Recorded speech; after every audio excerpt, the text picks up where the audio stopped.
Assalamualaikum warahmatullahi wabarakatuh. Perkenalkan, nama saya Jikri Aldino Diansah. Hari ini saya berkesempatan untuk memaparkan materi mengenai etika berorganisasi.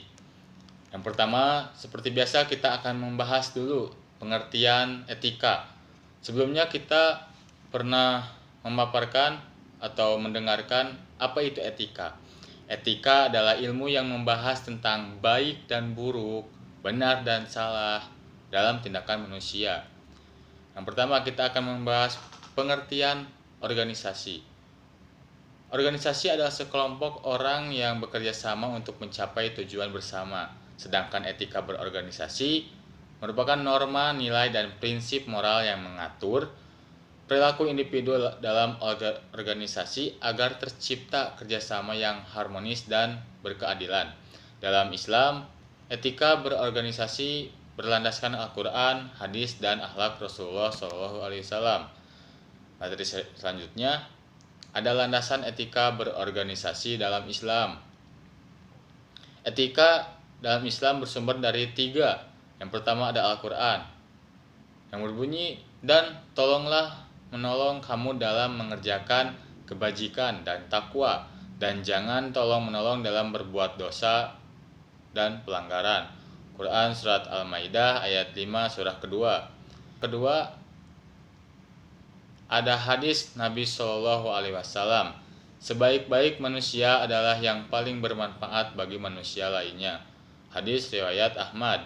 Yang ketiga, akhlakul karimah, budi pekerti luhur. Nabi Muhammad SAW diutus untuk menyempurnakan akhlak manusia, termasuk dalam mengatur hubungan sosial dan organisasi. Yang selanjutnya ada tujuan. Tujuan etika. Etika mempunyai tujuan yang berkaitan dengan tujuan manusia itu sendiri.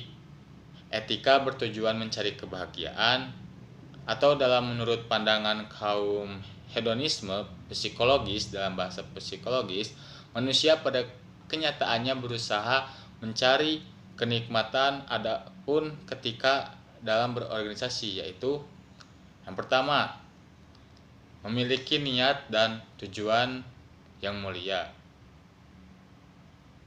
Artinya, niat dan tujuan didirikan organisasi untuk menentukan langkah-langkah yang akan dilakukan dalam organisasi, meskipun nantinya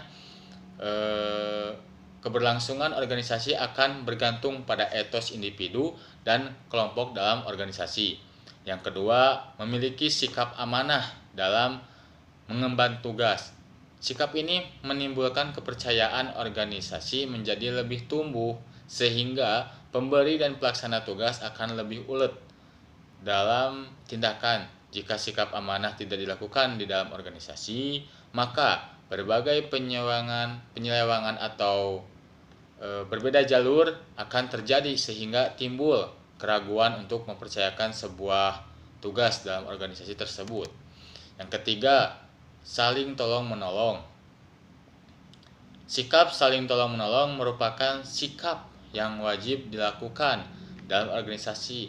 Satu hal yang perlu digarisbawahi tentang organisasi yaitu sikap tolong-menolong, karena bersangkut paut dengan kesesuaian dengan pembagian tugas yang diberikan.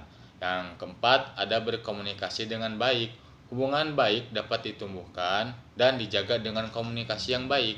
Hubungan antar individu atau kelompok dalam organisasi pun juga harus baik. Dalam Islam ada 5 prinsip dalam berkomunikasi, yaitu yang pertama, menggunakan kata-kata yang mulia dan penuh penghormatan terhadap sesama atau diam jika tidak mampu. Qaulan kariman. Yang kedua, ada qaulan layyinan. Perkataan dilakukan dengan lemah lembut meskipun dengan lawan atau rival. Yang ketiga, ada qaulan sadidan. Isi perkataan berupa sesuatu yang benar dan jujur. Yang keempat, ada qaulan baligan. Pantas diucapkan sesuai dengan situasi dan kondisi. Dan yang terakhir, qaulan ma'rufan atau masyuron. Perkataan yang keluar mudah dimengerti oleh pendengar.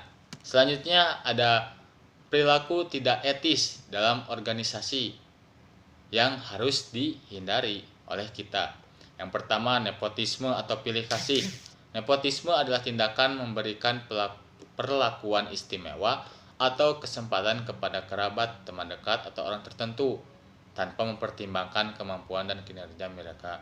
Hal ini menurunkannya motivasi anggota lain. Yang kedua, ada korupsi, manipulasi dana, dan penyalahgunaan jabatan. Tindakan ini mencakup penggunaan sumber daya organisasi untuk kepentingan pribadi, memasukkan laporan keuangan, atau memanfaatkan jabatan untuk keuntungan pribadi. Selain melanggar etika, hal ini juga bisa berakibatkan hukum, bisa dijatuhkan hukum maksudnya gitu. Yang ketiga ada menyebarkan fitnah dan gosip antar anggota.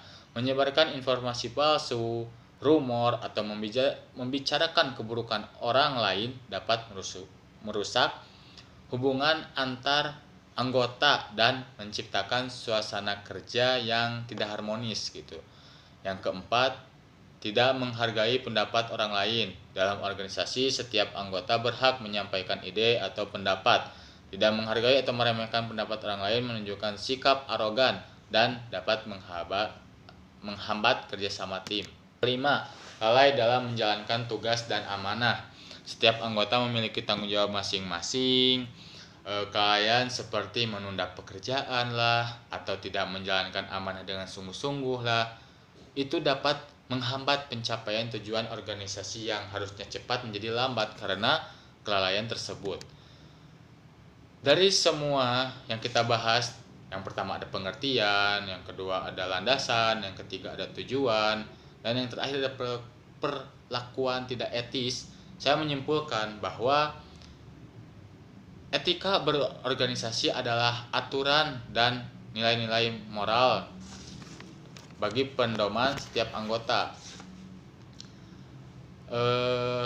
Organisasi dalam bersikap, berinteraksi, dan mengambil keputusan, etika ini penting agar kerjasama dalam organisasi bisa berjalan dengan baik, adil, dan profesional.